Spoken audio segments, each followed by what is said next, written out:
Once upon a time, there were two neighbors living next to each other. One of them was a retired teacher, and another was an insurance agent who had a lot of interest in technology. Both of them had planted different plants in their garden. The retired teacher was giving a small amount of water to his plants and didn't always give a full attention to them, while the other neighbor interested in technology had given a lot of water to his plants and looked after them too well. The retired teacher's plants were simple but looked good. The insurance agent's plants were much fuller and greener. One day, during the night, there was a heavy rain and a wind due to a minor storm. Next morning, both of the neighbors came out to inspect the damage to their garden.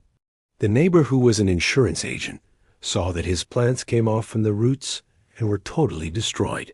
But the retired teacher's plants were not damaged at all and were standing firm. The insurance agent neighbor was surprised to see it. He went to the retired teacher and asked, "We both grew the same plants together.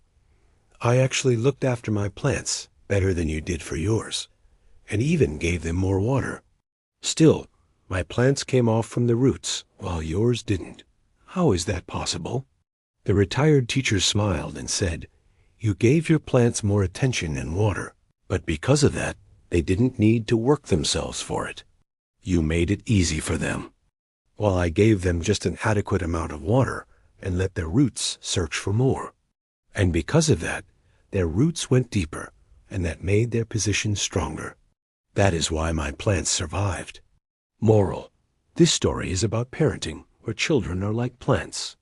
If everything is given to them, they will not understand the hard work it takes to earn those things. They will not learn to work themselves and respect it. Sometimes it's best to guide them instead of giving them. Teach them how to walk, but let them follow their path.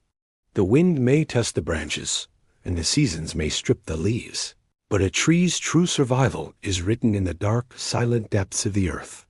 We often spend our lives polishing the foliage of our outward success, forgetting that it is the quiet, invisible strength of our roots, our values, our character, and our foundations that determines whether we stand tall or crumble when the storms arrive.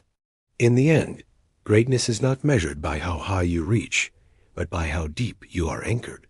For a tree with shallow roots is merely a temporary decoration, while one with deep roots is an eternal force of nature.